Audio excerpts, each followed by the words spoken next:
Now, what is the setup here? I mean, who's your boss? God. What? My boss is God. I'm an angel. Not one of the best, but I try. And I make mistakes. Guess he figures the only way I'm going to learn is by mistakes. I'm kind of new at this.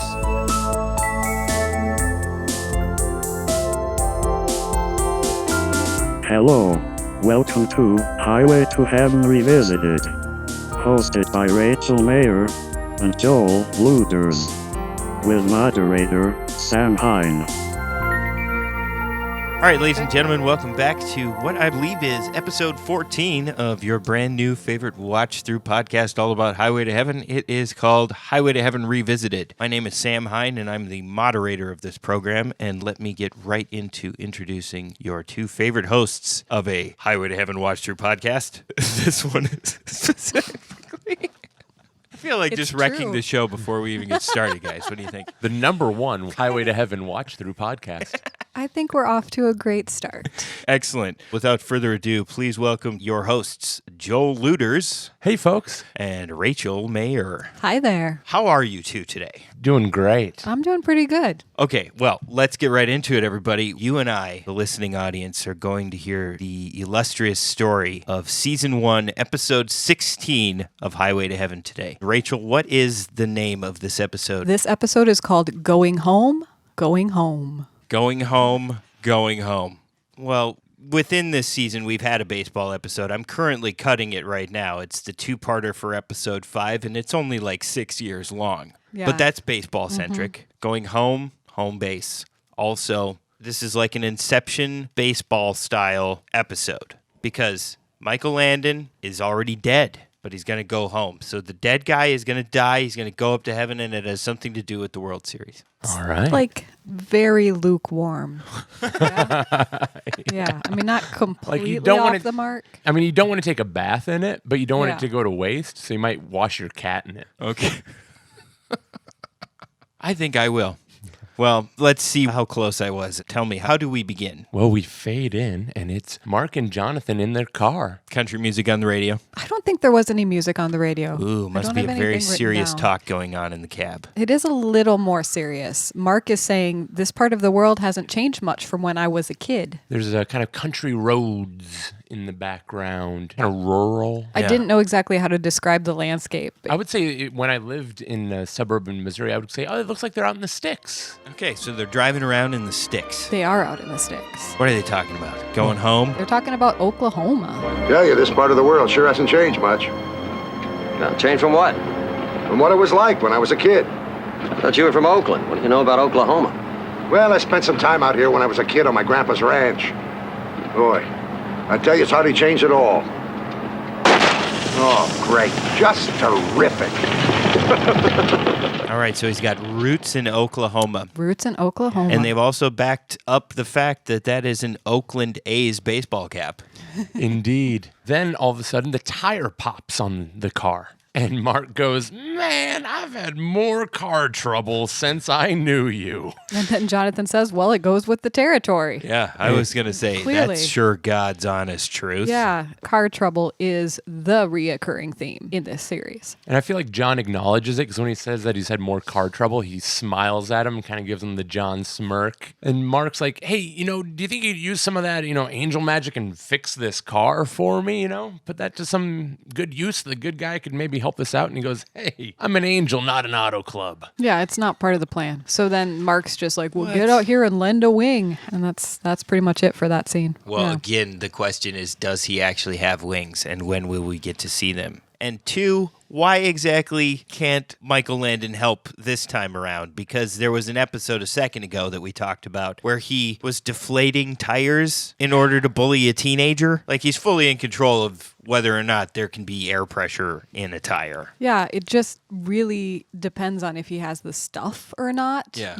The stuff, but it's not completely clear why he has it at times and why he doesn't at others. And how he seems to know when he doesn't have the stuff. this version of God has never really spoken to him directly at all. So one thing that I don't believe we've talked about much, but watching this show, I do have an impression that he does have some kind of internal dialogue communication with the big boss. Because Telepathic line, perhaps. Right. He will frequently look heavenward if he's wondering if he has the stuff, and then seem to get some kind of confirmation and then, inflate or deflate the tire. So, All right. Yeah, I've always pictured it as just a little internal line to heaven. Every once in a while, it feels like he's like one page ahead or maybe a paragraph ahead. Yeah, Okay. not that far But ahead, not that though. far. But he'll be just like, I think we got this. But don't you feel like sometimes he's just messing with Mark? Oh, yeah. He's just like they're out on the roads in Oklahoma and he's bored. Yeah, I feel like Yeah. Mark's getting messed with right now. Yeah, totally. Where do we go from here? Well, we're back in the car. It's at night. Dark. Yeah, very dark. Because, No, I mean, we're out in they're- the sticks. Yeah. Yeah. No lights. No lampposts out in the Raining. sticks. Rainstorm. Yeah, they see a sign for Twin Rivers. Mark's like, oh, that town is close. Yeah, my grandpa used to live out there on a ranch. And it's raining everywhere. He's like, that ranch is probably gone. It's all condos now, I bet. Jonathan says something about, do you want to stop and see the old homestead? And Mark's like, no, Grandpa died. I don't want to stop by. Losing his ranch is really what killed him. I don't want to see that. Yeah, he lost to gambling. It's going to be very depressing later. We do get a little more backstory. We find out that when Mark was a kid, he went to stay at his grandpa's ranch because his dad was actually away in World War II, which seemed like an awfully long time ago to me until I stopped and thought about the timeline a little bit. And Mark's mom was sick, so he had to go hang out with Grandpa. There's no grandma. Okay, so Mark's grandmother is not in the story She's at all. not part of this story. I'm sorry I brought that up. We can speculate on her, but she is not part of this story. Just grandpa. Last thing we find out that Mark said his grandpa was a hell of an old man, but Mark never really got a chance to tell him how much he loved him. It eats me up when I think about it, is that he died not knowing how much he meant to me. And so he has some shame and regret. I think we can all relate to those kind of feelings. Mark looks down the road and what appears in the headlight, there is a cow in the rain in the middle of the road. Oh my gosh. Watch that cow. What cow, Splat? There's no splat because Mark grabs the wheel and swerves the car to the side of the road to not hit the cow, but then he crashes the car. Into the ditch. Oh my gosh. Nice. Did it flip over? Almost. Like 70s TV style? No. Okay. It gets knocked down in the ditch. John kind of wakes up and looks over at Mark, and Mark is knocked out. Mark is hurt. And there's blood coming down his Yeah. his Yeah. head. It was before airbags. Yeah, It was almost before seatbelts. Right. pretty much. They probably didn't have their seatbelts on. Probably not. A big story for my own dad was how unpopular his own dad, my grandpa, was when he built his own seatbelts for his car. And he basically just took rope and would tie the kids into the back seat. And Smart guy. all the neighbors thought that was crazy. And he would always be like, I've got 4 kids. Yeah. It's the only way we can do a road trip. Yeah, this is how you make them hold still. There are 4 of them. They're an army. They organize quickly against you. Are you guys old enough to have had a mom or a dad or a grandparent who would still have a reflexive action at stoplights? Oh, yeah. Oh, yeah.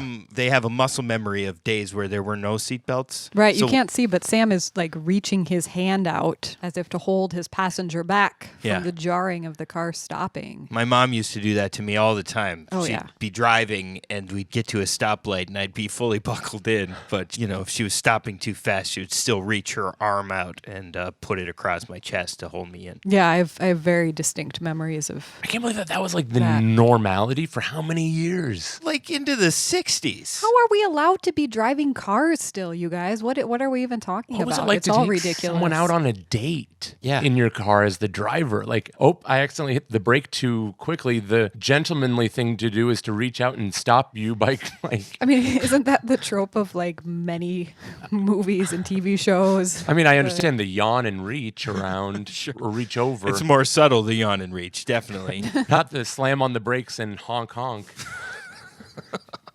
I believe that's the actual common term for such a touch. I hope we can bring that back, Joel. I think part of our audience is really confused right now.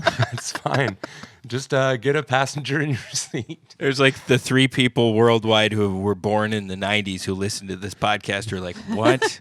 And then all the other people who were like, well, they keep saying podcast, but we're watching this as a video on our VR goggles because a company bought this from another company and has turned this into like an animated movie. Oh my gosh.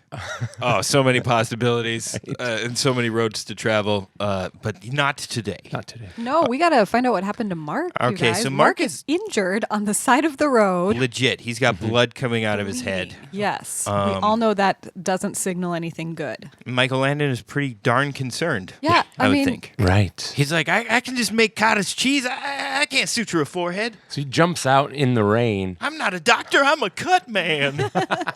and he waves down. Luckily, there's an old-fashioned truck coming by. It reminded me of something that like MacGyver would have driven, like a nice vintage collector's truck comes by, and he waves down this rancher and Vernon. And they get him into the back of the truck, and they take him to a doctor's office. Jonathan wants to take him to the hospital, but of course the nearest hospital is 50 miles away. It's So on we're the going to sticks. go to the doctor in Twin Rivers, which is the town Mark's grandpa was from. So we are brought to Mark's town kind of against his will. He didn't want to go, but we're going there. We pull up to the doctor's office. It's just a, old house. They wake the doctor up. Doc comes running out. They bring Mark in and they put him on the little exam table. It's a very classic old-fashioned looking doctor's office, little exam table, got that little light, kind of what you think of when you go to the dentist, like the overhead light shining down. Mark is unconscious. We definitely see the blood on his forehead, and the doctor just pulls back his eyelids to look at his pupils, and he's just like, oh, I don't know. Doesn't It's a look head good. injury. Head injuries are tricky, he says. And then his wife gets up and says, well, I'll put on some coffee. Okay, so is Vernon sticking around? Vernon is not sticking around much longer. He's sticking around long enough for Jonathan to tell him, thank you. I can't believe you stopped. Most people wouldn't do that. And Vernon's like, oh, you don't know what people are like around here. We help each other out. Yeah. And just to prove that point, the doctor's wife comes out with a plate of biscuits and she's like, here's some biscuits for the road, Vernon. Wow. Yeah, so it's a really friendly town. The Biscuits in the middle of the night, fresh and ready to go. Yeah. The doctor's That's a hell of a wife, town.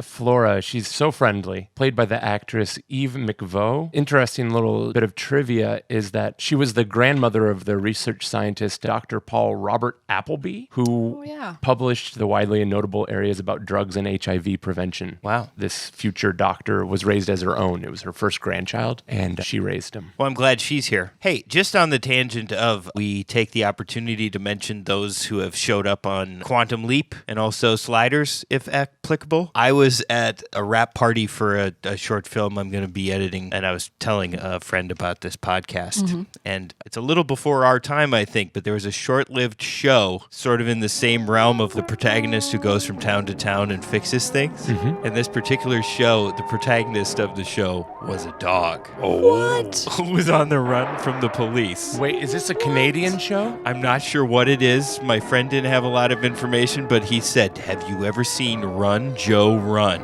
Wanted, male German Shepherd, black and tan, answers to the name of Joe, accused of attacking his trainer, Sergeant Will Corey. A crime he did not commit.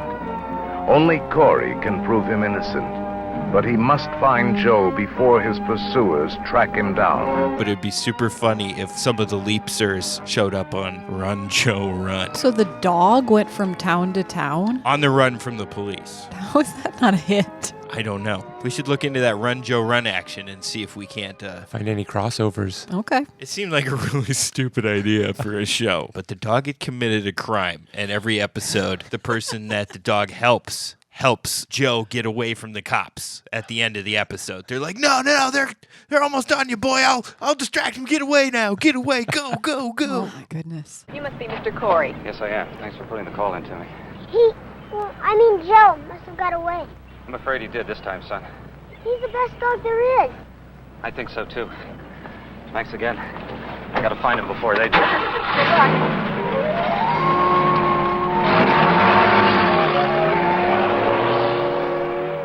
It hurts for a boy like Mike to lose something he loves.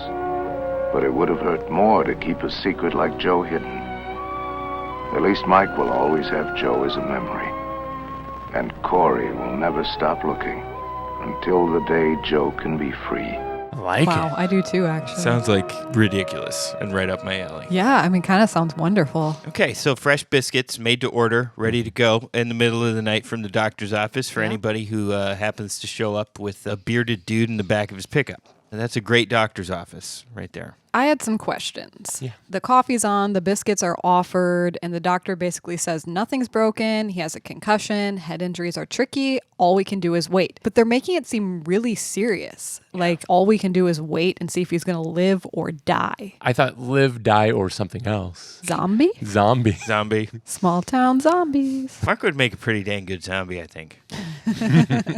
I think you would, yeah. My questions were, so they're 50 miles away from the hospital. If the injury is this serious, is 1984, we have telephones, there are ambulances. Because I felt like the doctor was just saying, well, there's nothing else I can do. Let's just sit here and wait. And I was like, but the hospital's like an hour drive away. Yeah. I didn't think about that. Okay. This will be revealed the more we go on, but I feel like you were a little more immersed in this episode than I was. Some things like this were kind of pulling me out a little bit. Yeah. Okay. The better option somehow is that you just sit and wait and check Victor French's brain every 5 minutes or so and Yeah. see if it's working rather than very gently put him in another vehicle, preferably in the compartment where it's not raining on his body. Right. And then take him slowly to the larger town with the actual hospital. Well, and rather than do that, the doctor actually says something like, son, I'd say this is in God's hands right now. What does he say? Mark.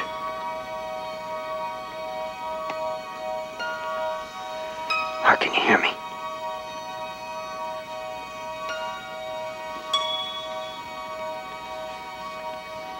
Please try to listen to me if you can. You gotta fight this thing, buddy. You gotta fight it. It's not your time to die.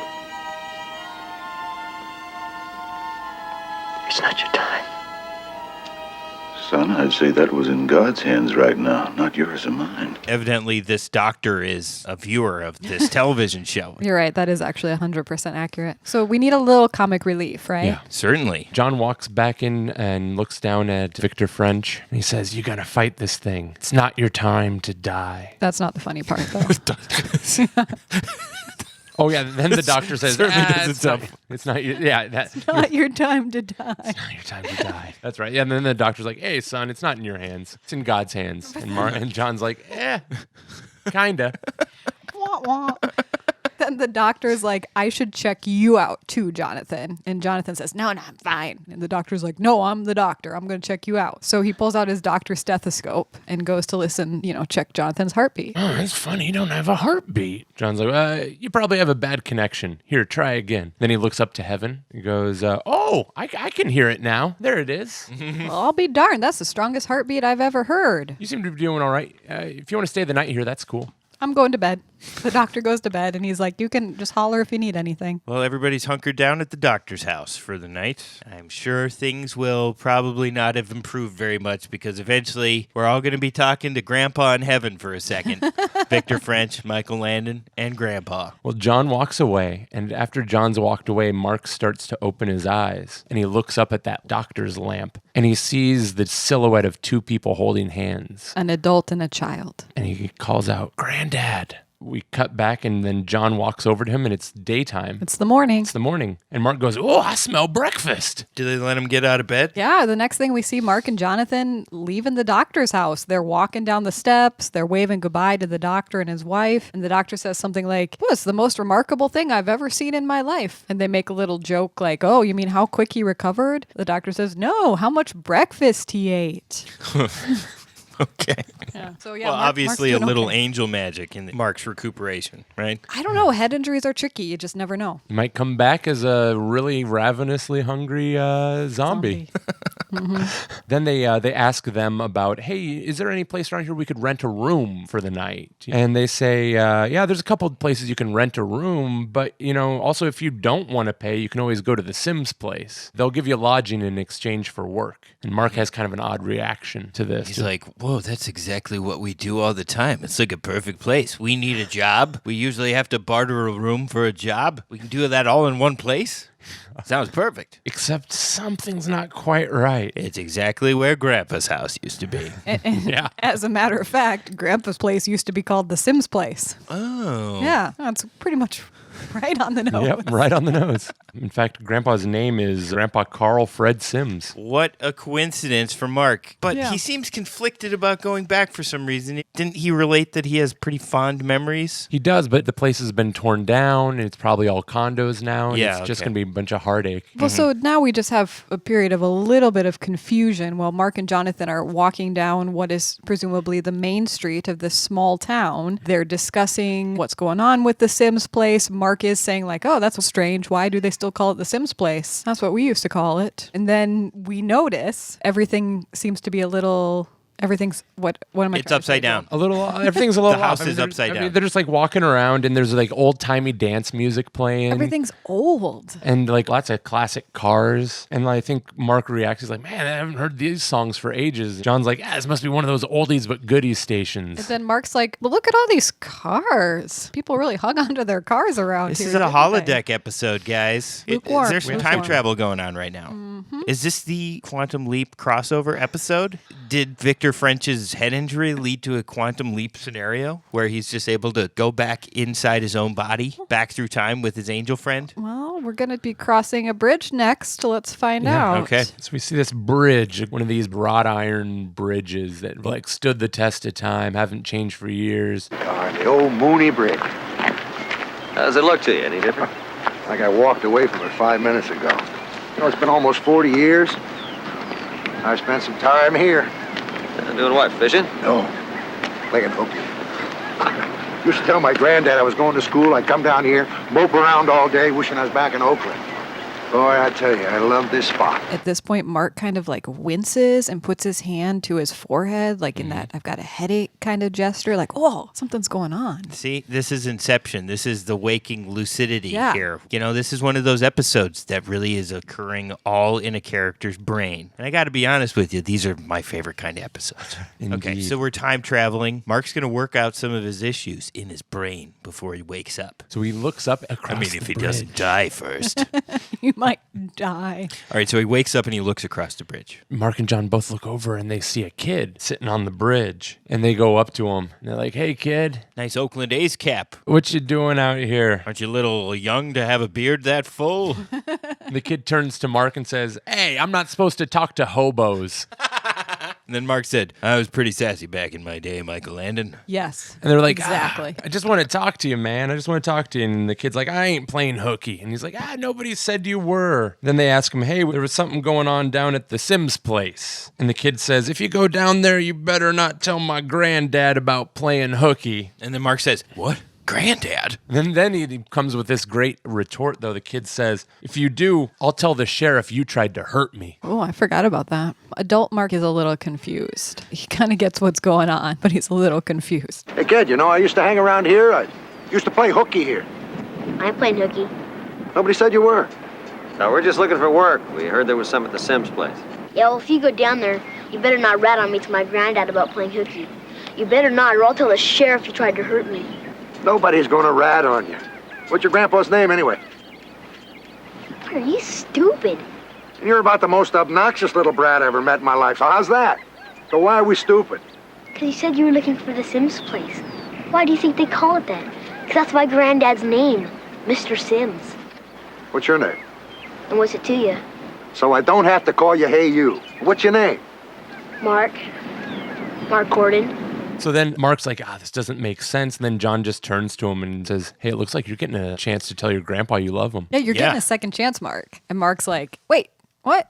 Is this a dream? Jonathan says, does it feel like a dream? And Mark says, no. Jonathan says, then it isn't. So what is Whoa. it? It's not a dream. It's a head injury. I don't know what it is. Interesting. Okay, so it's not a dream, but it's kind of a dream. Come Yeah. on. I guess what they're really trying to say, though, is that, and I actually personally believe this, I think people can place a lot more value on dreams than they actually do. And I honestly believe that if you end up talking to somebody who is not on the planet Earth anymore, you encounter them in the dreamscape and you have the opportunity to talk to them, you have actually talked to them. That's what I think. Mostly in my dreams, I just end up having to solve the same problems I'm trying to solve during the day, which is really not fun. So much of our waking life is spent inside our own minds, thinking through things, thinking through conversations we've had with people living or deceased, and the accuracy of our memory over those conversations. I think that what you run into in dreams, it may not be real, but it's really close. And so if something comes in through a dream and influences me, it's still alive in the real world. I don't know if I would jump to say that if someone passed away that they were speaking to me beyond the grave, but I would say that their thoughts and the spirit of what they are is alive, and it's alive again in me. And by being alive in me is alive in this world. I totally agree. Well said, Joel.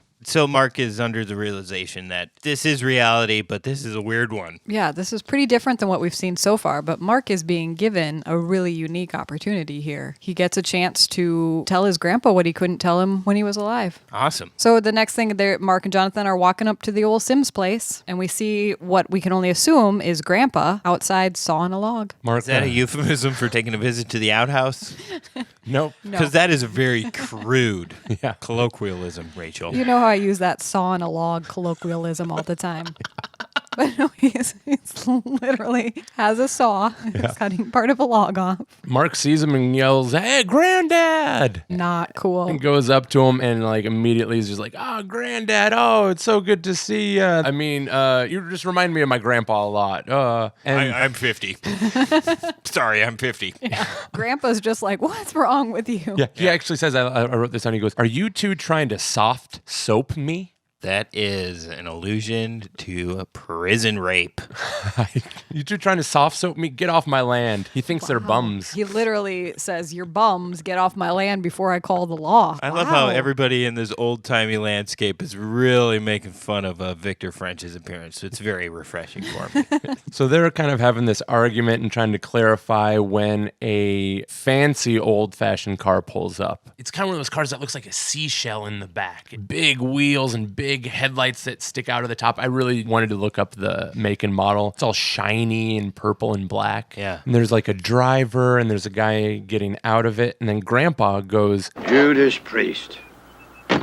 First two bums and now another. Only this one wears his Sunday school suit."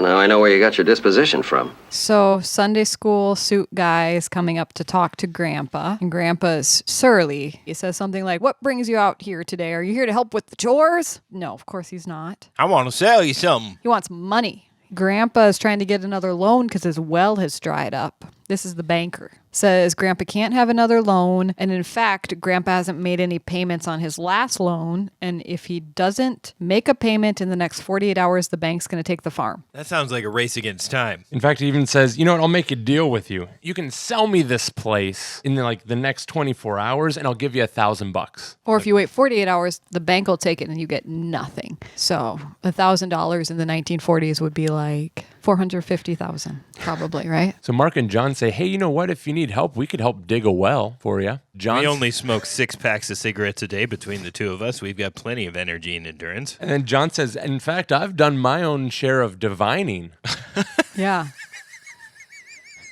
I'm glad you like Excellent. that. So we're going to have a little bit of the stick. Do we get a little bit of the divining We're going water to. stick? Yeah, but right now Grandpa thinks that's hogwash. He's not interested. Well, Like, obviously that's- he hasn't seen Little House on the Prairie. Yeah. And in fact, in an episode of Bonanza, Michael Landon does some divining in an episode of Bonanza. We don't see a lot of divining happening in TV these days, do we? No, but it was pretty heavy in the 80s, Right? especially Yeah. if it was like a period piece. Yeah. People out on the frontier, somehow they're doing their little divining thing where the stick seems to bob up and down on its own when you get close to water. Do you guys think divining for water is real? Yes or no? No. I don't know.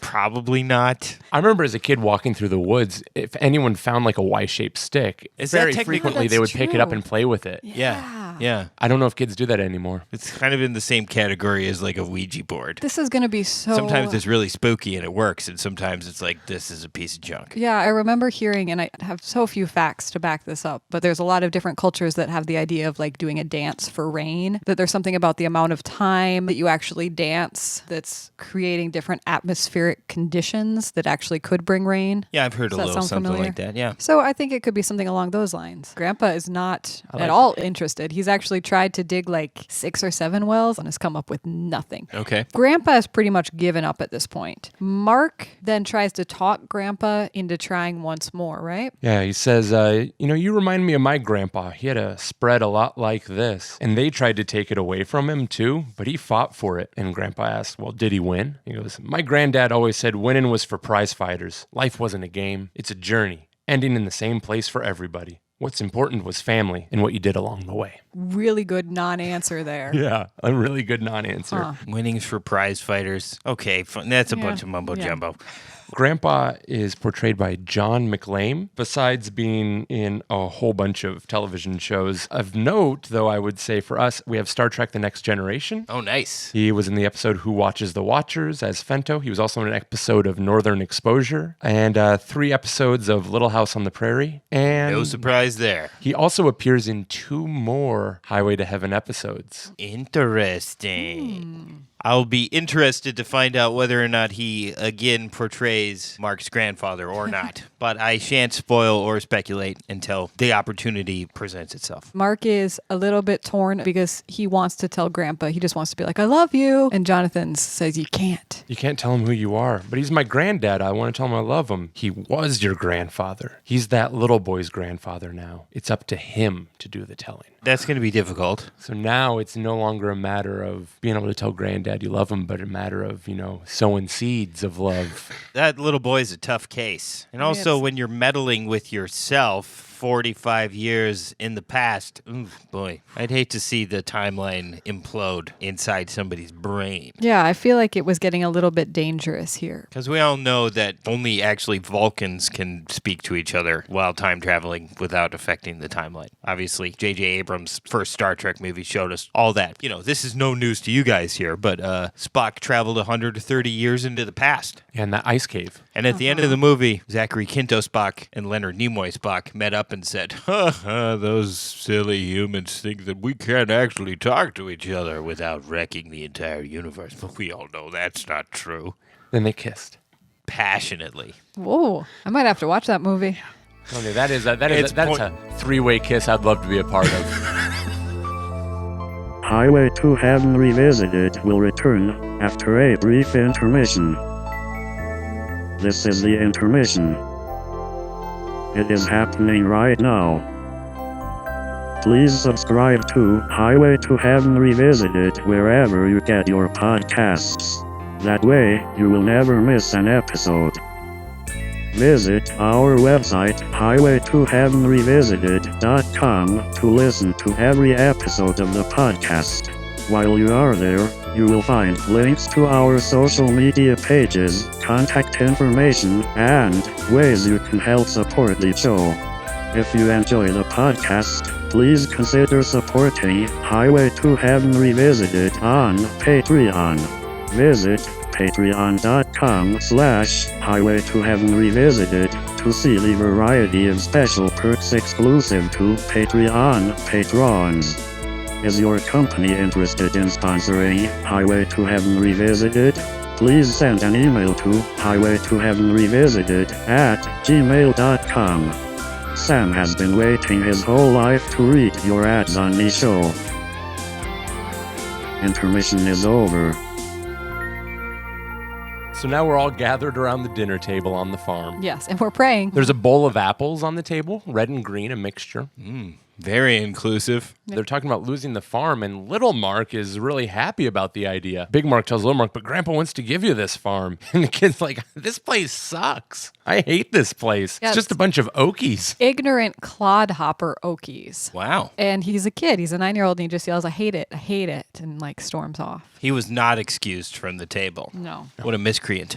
Grandpa's emotions are all over the place. Grandpa was excited about fighting for the farm. Not anymore. Not after that. And they just sit around and eat dinner in silence. It's like 5 minutes of them just eating dinner in silence after that, right? Yep. Oh, and one other thing that little Mark screams out, he says that they sent me here to the farm as punishment because my mom got sick. There's a lot of emotions going on. Like we all know, anger is a secondary emotion. So just because little Mark is so angry, he's got a lot going on. Probably Big Mark does too. We're not going to get into that this episode. episode. Instead, we go to the barn where we find little Marcus sitting inside a DeLorean. Close. It's a carriage. Little Mark's like, how'd you find me? And Big Mark says, I'm you. I know exactly where you were hiding. Yeah, and he just starts kind of telling him the future, and he's just like, everything's going to be okay. Hands him a sports almanac. He's like, bet small. Don't draw attention to yourself. How'd you know where I was? Well, like I said, I know an awful lot about you. Mark, listen to me. I know you blame yourself for your mother getting sick. You two had a fight, you got real mad at her, and you wish she was dead. Never said that to anybody, you know. You just wished for it, just thought about it in your head. Next day, she got sick and was taken to the hospital. I never told anyone that. I know. It's an awful load for a little boy to carry around. Especially when it's not true. It is true. Told Cotto she was dead. She got sick and... Mark, your mother didn't get sick because of anything you wished. I can tell you something else. She's gonna get better. And your dad's gonna come back from the war safe and sound. Are you sure? Yep. Tell me everything that's gonna happen. I can't. What I do like is he goes in and he's trying to explain Grandpa to little Mark. And he says, you, this land, this work for adults, all that stuff is tied up in their heads. They work really hard so that they can have something to hand down to like their grandkids. And they do it because they love you so much. And they also love the land so much. And he says, you broke your granddad's heart tonight. I know you didn't mean to, but you did. I liked that because it was just laying out the facts, not blaming you for it, but this did take place. And you see, that old man, he's a book, a magic book, full of stories that you never ask him.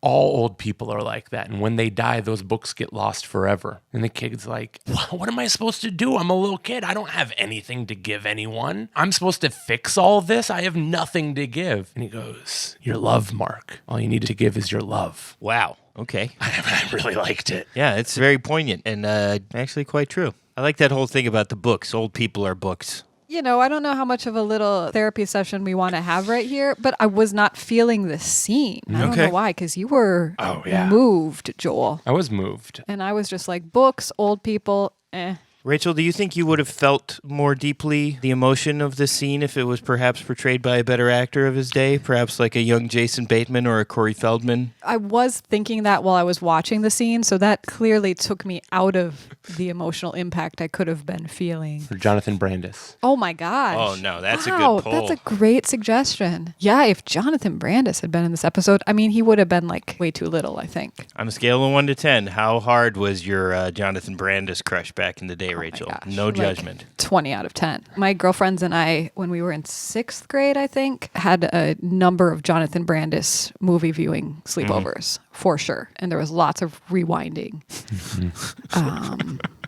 I can't remember what movies he was in. He was in Ladybugs. The only one I can think of is Ladybugs. Would your girlfriend group get together and watch Sequest? DSV? I watched that pretty religiously, but I don't remember watching that as a group. Yeah. Sidekicks? Sidekicks, thank you. That was the other one. Ladybugs and Sidekicks were the big ones. Are those both soccer movies? No, Sidekicks is a karate movie. Oh, that's right. Chuck Norris. Yeah. I vaguely remember that.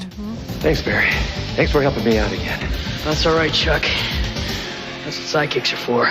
Jonathan Brandis. Jonathan Brandis. Yeah. R.I.P. Jonathan Brandis. Gone too soon. Yeah, for real. All right, so what happens next? It's morning now. We're out in the front yard, and Grandpa and the banker are out there talking. And little Mark comes out and just starts sassing the banker. I don't think we have any quotes from it, but it's hilarious. Well, why don't we cut to the clip and make our own assessment? You're supposed to be in school. I was playing hooky. I saw him drive over the bridge. Tell me the answer's no. Now see here, little boy. Children should be seen and not heard.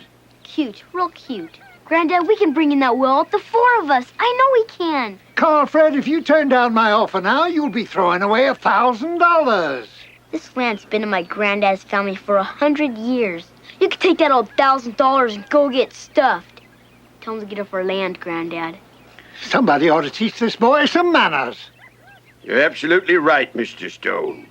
Mark, you've no right to be telling Mr. Stone what I should have the pleasure of telling him. Get off our land. Stone heart, stone head, get off our land. You'll regret this, Sims. Not as much as you'll regret losing your upper plate. If I don't see your backside moving toward that empty car. The banker leaves, and then Grandpa and the kid both like look at each other, and they're like, we told him, and they bond over that. Excellent. So then John busts through like the Kool-Aid guy and goes, ready for me to start divining?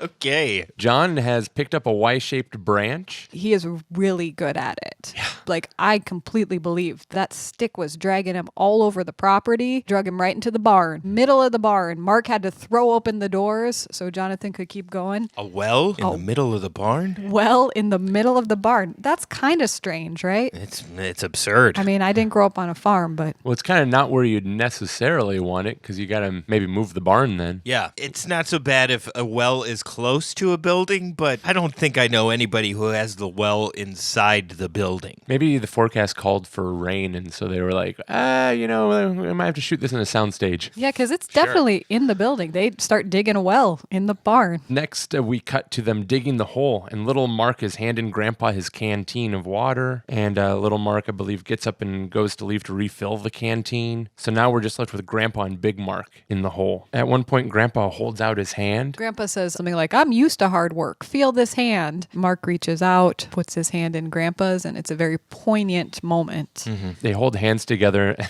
Mark goes, Granddad. And Grandpa just thinks he's joshing him. And he's just like, Mark says, you just remind me so much of my granddad. Yeah, he's like, I'm sorry, you just remind me. And Grandpa's like, yeah, your granddad must have been a stubborn ass, huh? And then they laugh. Okay, well, Mark's getting a little bit of his catharsis on. Then we cut away, and we are in a bedroom, Grandpa's bedroom. And Grandpa is sitting in bed playing his harmonica. John and Big Mark walk into the bedroom. Mark says, it's kind of late. You've been digging wells. You should go to bed. And Grandpa, he's conflicted over the whole day. He said his body's tired from all the work, but his head's not. So he's not quite ready to go to sleep. He has a lot to think about because they've had a great day. Things are looking really good, but Grandpa's realizing even if everything goes to plan, little Mark is still not going to want to stay. He's like, he just doesn't feel the same way about this land that I do. I know he's not going to want to take over the farm. He's like, this farm's been in the family for like 100 years. He doesn't have the same feeling about the lands or me. But then he goes, little Mark, you really did pitch in today. He reminds me of... And then Grandpa just kind of trails off and falls asleep. No, he slumps over. Oh, yeah, slumps over. Passes out. Sorry. Yeah, so he drops the harmonica and slumps over. Yeah. Did the slump occur like mid-harmonica playing? Was it like... clank? No, just mid-sentence. Well, old guys shouldn't really actually be helping each other dig wells. You need a couple medium-aged men to do that because even though like dudes think they can do stuff in their 50s, they got to take it easy. Yeah, and so once again, we have to go find the doctor. So now we are going to enter the third level of dreams. Right. So we're in Mark's brain currently, but now that Mark's grandpa is slumped over, we're going to enter the psyche and the dreamscape of Mark's grandpa's childhood. It's going to get wild. All right, get your pads and papers out, people, because this is going to get complicated. So Big Mark's like, all right, I'm going to go get the doctor. And little Mark runs into Granddad's room and sees that he's knocked out. So in the next scene, we are in the barn. Back to the barn. Little Mark is frantically digging with his fingers into the dirt. Oh, man, this kid is freaking out. John shows up. We're gonna hit it, Granddad. You'll be all right then. Please, please. Mark?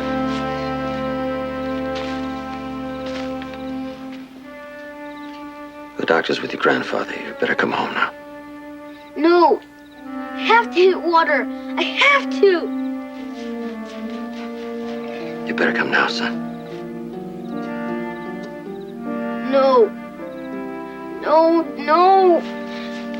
Jonathan then looks up skyward to get a little of the juice, and then water starts bubbling up.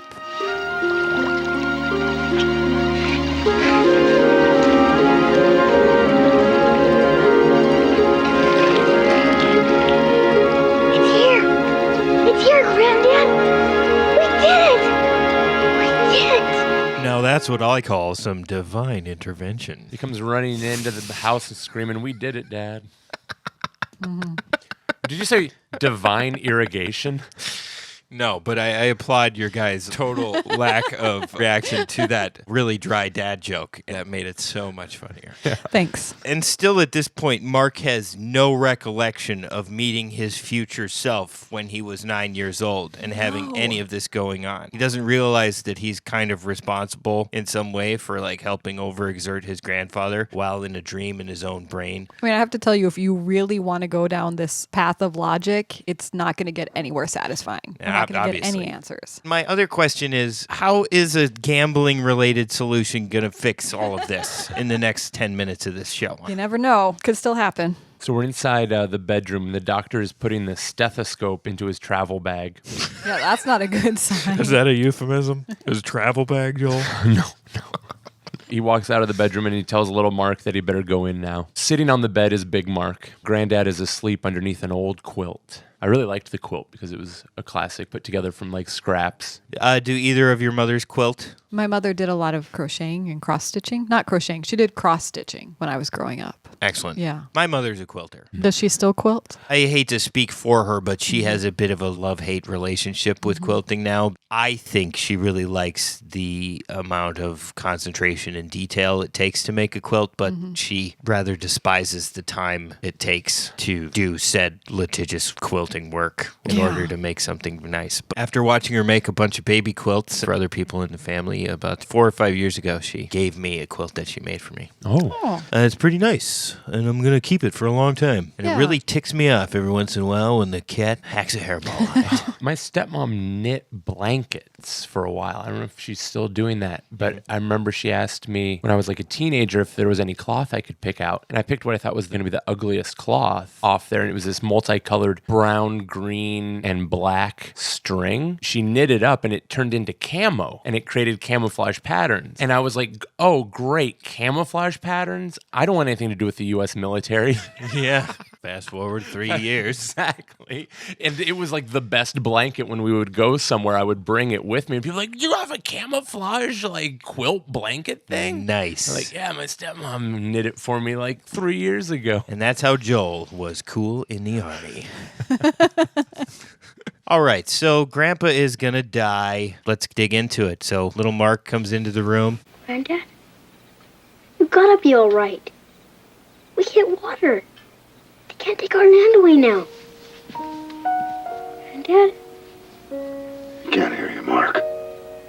Can't hear either one of us. And he walks over to the window and just looks really sad out the window. And little Mark kneels down on the side of the bed and cries. I definitely think that people can hear you. If they're unconscious or in a coma, I would say go ahead and keep talking to them. And Grandpa actually wakes up a little bit and he's like, Mark? Mark. Mark? Granddad. Oh, Granddad.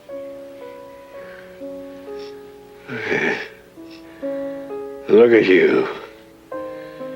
I thought I told you to wash up before you came in the house, huh?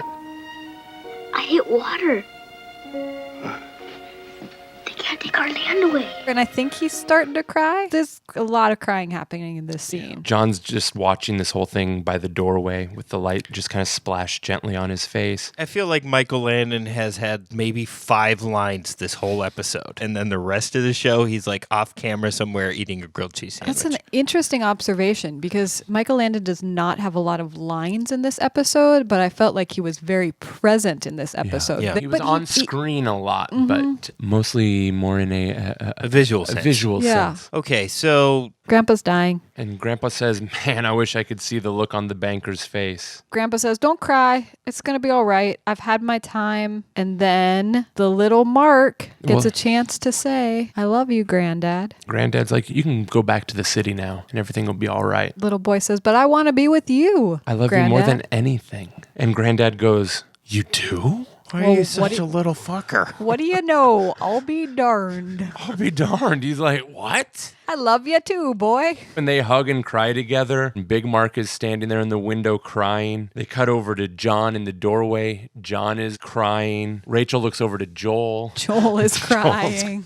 Yeah, for real. Everyone is crying. Camera zooms out of the granddad's bedroom, and then we see the doctor's light. Above the exam table. Above the exam We're table. back to adult Mark laying on the doctor's table in So the present. Yes. So the psychic time travel on the astral plane is now over. Mhm. We're back mere moments after they declared Mark unconscious on the table. Mark wakes up, he looks over, and John's there. It's morning again. I smell breakfast. Jonathan says, welcome back. Then they are outside the doctor's office, and guess who ate a lot of breakfast? It's a repeat of the dialogue. Exactly. Okay. Except for the one twist is they do say, hey, you know what's also a miracle? Your car's okay. Oh, yeah. I forgot the car was totally busted this whole episode, too. Yeah. And Mark takes his time and says goodbye to everybody. We are now then back in the car with John and Mike. John and Mike. We're in the car driving. There's birds chirping. John's driving. He's looking around a little bit concerned at Mark, and he asks if Mark's okay. Then Mark pulls out a top, starts spinning it on the dashboard of the car. And we're left to wonder whether or not we're in or out of the dream, on how many dreams deep we still are. Yeah, and to find out, Mark asks him to stop the car. The top spills off the dashboard. He hops out of the car. They're on the bridge. And on the bridge is another boy. They walk up to the other boy. He taps him on the shoulder. The little kid turns around. Get your hands off me, hobo. You're supposed to be in school. What business is it of yours? None at all, he says. Sad music, hopeful music. It's a little freckly kid. It's not a little Mark. It's not little Mark at all. Obviously. It's a present-day mouthy kid. They hop back in the car, drive off. The camera freezes on the kid for a little while. Camera pans over, and on the arm rail of the bridge, we see some graffiti that says Mark Gordon -39. Wow, that's quite a little episode there. What happened in this episode? A journey into Mark's brain. Yeah. I like it. Mm-hmm. Okay, so how did it all wrap up for you, Rachel? Were you... I didn't connect with this one. I didn't connect with little Mark. I didn't connect with the story. I liked the divining rod part. That was funny. That's about it. But Joel, this affected you profoundly. Oh, yeah. This one got me. I enjoy episodes as well that have a little bit of time travel. I liked the storyline. I liked that everyone in Mark's world was like sassy. If it was all a dream, all of the characters of his dream had his personality. Yeah, that's true. I mean, they were all technically related to him, but like if that was the world, I imagine that if you went down to the store, it'd be like in Being John Malkovich when he went inside his own head. Malkovich! And just everybody is just like sassing and calling each other stubborn asses and then patting each other on the back. Yeah, we're a bunch of stubborn asses. We're best friends now. What if your whole world was populated by people who just acted like you for a day? My instincts tell me I'd be more comfortable because then I'd actually know what was going on. Yeah, would you understand In the their- premise in at their the start head. of the day, or would it just be confusing for a while until you started to go, huh? It'd be a lot easier in my world. Like if the workday wouldn't start until like 11 a.m. No emails would get going until like 12:30. There'd be iced coffee available at literally any building period. There'd just be iced coffee spigots. These are just a few of the perks that would be like the inside Sam Hines. I think mine Malkovich. would take a couple hours before eventually I'd be like, why is nobody talking to each other? It's been unusually quiet today. And then I might start to figure it out. Excellent. Well, I enjoyed this episode quite a bit. I like a little fanciful twist on a television premise. Star Trek does it every once in a while where they're just like, you know what, we want to do a gangster story in the 30s. So everybody's just going to hang out on the holodeck and it's going to be 1940s gangster movie today. Glad to see that some 80s tropes such as the divining rod are alive and well on this 80s TV show. And I also found it pretty funny that Mark's younger self called him a hobo almost immediately. That was because really funny. We all know Victor French could use a bath. Yeah.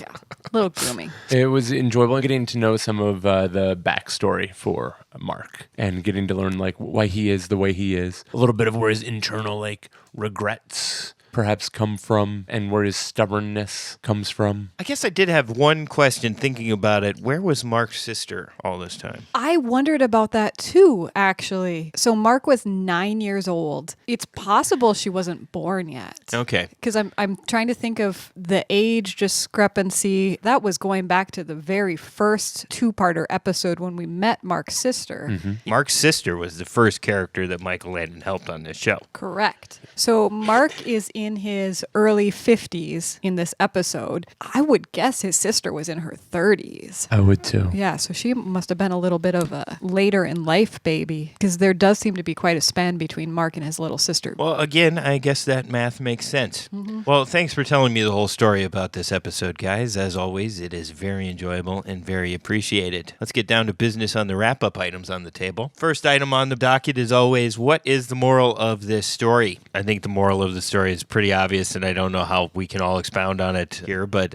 for me, it's going to be better for your heart if you care about the people in your life to actually exert the energy to let them know how you feel. Because if they're gone and you didn't expend any energy trying to let them know how you feel, you could literally spend the rest of your lifetime haunted by wishing you would have done so. Yeah, it's highly unlikely that you are going to get a chance to travel back in time and get a redo. I have two morals. My first one is it is no longer 1984. If you get a head injury, just go ahead and call 911. Go to the hospital. It's going to be worth your time. Don't worry about the cost. Just go to the hospital. My second one is go to therapy, because that's what I was thinking when we're talking about little Mark. Big Mark, we're getting a pretty clear picture of how a lot of the issues that he's having in his adults, they've come from these interactions when he's a little 9-year-old boy. I mean, we didn't even get into dad being away at war, mom being sick, and I think a lot of us are stuck in those little 9-year-old Mark patterns of thought. You know, why don't you get somebody to help you work that out a little bit? Excellent. I like it a lot. Joel, how about you? I think the moral of this story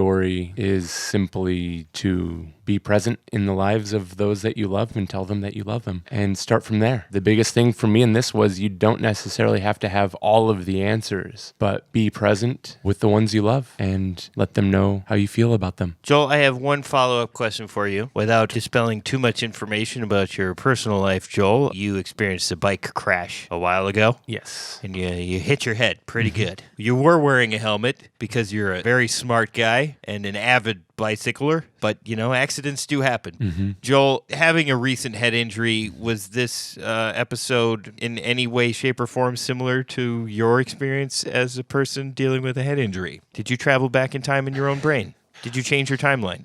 No, but what I did have that happened, I was left completely vulnerable, and it was only through the kindness of total strangers that I ended up at the hospital. Because I hit my face on a bike trail. I landed on my face, so the helmet didn't really help. I landed on my nose, and it pushed my helmet back, and I hit my forehead. And just strangers stopped and came by me, and I was like, no, I'm fine. I'm going to work. And they were like, no. If you saw what I could see right now, you would need to go to a hospital. And so I literally pulled out my phone and took a selfie and looked at it and was like, oh my gosh. And I pointed at it and I go, that person needs to go to the hospital. And then Joel sent me that selfie. And then I sent that to you and I sent it to my work going, I can't come in. And I've got a busted forehead. I'm covering up half of my face with a bloody cloth. Yeah, those photos listen, I'm always here to support you, Joel, but those photos were almost immediately flagged on Facebook for containing graphic material. I don't know who in your friend group, whatever, but all of those pictures were grisly. I don't blame them. Wow. I did make it sound a little worse because you did send me a text message that said, I got in a bike accident. I'm going to the hospital. And then you didn't send me the picture until a little bit later. I actually called you and talked to you. So I just want to make you sound a little bit better. But you didn't have any sort of inception scenarios where you got to relive a portion of your life where you got to fix a chapter of your lifespan in the holodeck of your brain? I would like to discuss this with you, but by mentioning it, it might affect Rachel's timeline. I understand. Well, I just don't want Rachel to remember that she didn't like playing first-person shooter video games because she apparently loves them now and is just hounding me to get an Xbox 360. Rachel has schooled me so many times at GoldenEye. You are vicious. Yeah, that's vicious. a pivotal part of who I am, you guys. I've mentioned at some point that I am a member of the Dad Club. Mm-hmm. My dad's been dead 6 years. And there has actually been occasion where he will visit me in a dream. He's either across the room and I have a cognitive moment where I see him across the room and we don't interact, but he's watching. The other scenario that my dad shows up in dreams, and I'm sure this happens to you guys, but the setting of a dream will be some weird combination of places that you've been in your life. It won't exactly be the house you grew up in, but it's like the house you grew up in plus the bowling alley from your college town, but it's like a mansion. So I end up in these weird complexes, and the characters are also amalgams of just life's experience. For whatever reason, the person hanging out with me in the dream is like a dude from the friend group of a woman I dated a couple years ago or something. Or it's like, hey, I haven't thought about that bully from 8th grade, but evidently he's here tonight at this dream party. Well, it's like all of the pictures and file folders of your memories and lives. I like to think that they're on watercolor paper, and when you're dreaming, the edges start bleeding together in the way that they've been filed into the filing cabinet. They'll kind of melt together a little bit. Yeah, but the second way my father shows up in my dreams is he shows up at these places where it's just a wacky collection of hand puppets from my brain. And rather than actually realizing he's dead, he's like, hey, what is this? What's going on today? And I'm like, well, that's my ex-girlfriend's buddy. This is the mansion. Remember that crazy house in Princeton? They're like, this is the mansion, and that's a bowling alley from college. And I'll be so distracted by explaining the setting of the dream to him that I'll totally forget like the volumes of information that I wish I could convey to him about like, hey, I know you know this, but your grandkids, they're like so cool now. Yeah. But regardless of whether or not I'm cognizant enough to share that information with him, I still wake up feeling the next day like we actually hung out. When you have these dreams, is it comforting? Is it reassuring? Does it make you feel good the next day? Yeah, I mean, it makes you feel sad, but I woke up Saturday morning feeling like really nice. Yeah. I find that the passing of someone close to you in your life is both equally weighted with sorrow and elation of their memory. That makes sense. It's a little sad, but it's usually just kind of a happy feeling of like, that's a familiar feeling. What's that feeling? Oh, that's the feeling of like getting to spend the afternoon with your dad. You know? So given that this episode was about time traveling in your brain, in your dreams, I had some version of Mark's journey just a couple nights ago. We clearly are pretty tongue-in-cheek when we go through these podcasts, and I've not had an experience like you've had, Sam, but I'm fully open to the idea. We don't know what happens after somebody dies. We have no idea. I like the idea that people are still able to somehow be part of our lives. I don't know what we want to call it, but I have no problem believing that's a possibility. Yeah, usually I fall on the side of, no ghosts, no magic, things like that. But, what is it? Dreams aren't real, but they're pretty real. And there's tons of value into this whole human condition that can be deeply gleaned in mind. And if a shorthand for I was speaking to this being from another place, cool. All right, ladies and gentlemen, I know you've been awaiting it patiently, where we talk about the overarching rating system we've aligned to every episode of the show. It's called the Michael Landon Factor. Joel, on a scale of 1 to 10 Michael Landons, how many Michael Landons do you rate? Episode 16 of Season 1 of Highway to Heaven. Okay, so we have a car breaking down, and we have a car magically being fixed. So we have 2 bits of car magic. We have Michael Landon divining water. We have a lot of thoughtful looks from the bedroom, a lot of just like close-ups and sweet faces. We have Michael Landon sending Mark back in time. Yes. I mean, that's inconclusive, but something like that. Well, he definitely understands it. Right. In comparison that's to Mark. True. That's true. He doesn't do any crutch kicking in this episode. Doesn't have any good crutch kickers or shame-based. Yes, there's been very little angel shame, and quite frankly, I'm not sure if crutch kicking really is something to grade on, because there was a really crutch-kicky heavy episode 4 or 5 episodes ago, and then we really haven't seen it since. Yeah, really nothing after that. I would agree with that. I haven't seen a lot of crutch kicking going on, but I still feel like it's an important factor. It may come back in. So I would give this 5 Landons. Ooh, straight down the middle. I think by the time we get through this first season, we're going to have a really good template for how to define crutch kicking, if that's something we want to factor in or not, the Michael Landon effect. We really need a whole season to get a feel for that. That being said, I was going to say 5 too. Okay. Yeah, we're going with a straight 5, right down the middle. All right, ladies and gentlemen, let us know how you feel about it. But according to your favorite Highway to Heaven Revisited hosts, Joel Luders and Rachel Mayer, the overall Michael Landon factor of Season 1, Episode 16, Going Home, has a Michael Landon factor of 5.0. Perfect. Anything else before we go today, hosts? I mean, we've covered so much. We really have. Well, how about we take a break and enjoy some of this wonderful banana bread that came out of the Ludermayer's kitchen. And thank you very much for the Cats on Synthesizers pin for my birthday, guys. I really appreciate it. Yeah, when you're on Instagram, for sure, check out Cats on Synthesizers Oh as my well. God. Amazing. Just follow that immediately. Yeah. Isn't it just incredible? It's great. Excellent. Well, thanks for joining us, everyone out there. Joel and Rachel, thank you once again for taking me on this illustrious journey. Our pleasure. Thank you, Sam. Catch you next time. Later. Bye. Next time on Highway to Heaven Revisited. I can't read. That's a lie. Look, you're doing your job now. Let the cops take care of Sticks. But they better do it fast. Because if they don't, he's mine.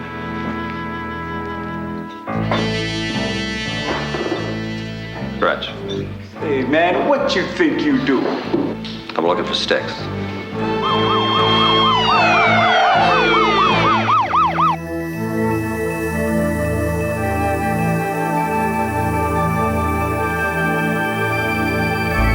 Highway to Heaven Revisited is the galaxy's only podcast offering a comprehensive view of Michael Landon's classic 1980s television series, Highway to Heaven. Do you want to watch along with Rachel and Joel? Highway to Heaven is streaming almost anywhere. Check your favorite streaming platform to see if it is available. Please follow Highway to Heaven Revisited on Instagram. That's at Highway to Heaven Revisited. Do you have a question or comment for the hosts or moderator? Call the Hotline to Heaven. The number is 612-356-2495. That number again is 612-FLOW-BIZ-5. Your message might be played on the show. Or send the show an email at highwaytoheavenrevisited@gmail.com. Your message might be featured on the show. If you have time, please rate and review Highway to Heaven Revisited wherever you get your podcasts. If you like this podcast, please share it with a friend. Theme music composed by Brian Just. Thank you for listening, and be sure to join the gang for the next episode. Highway to Heaven Revisited is a Channel 3 TV production.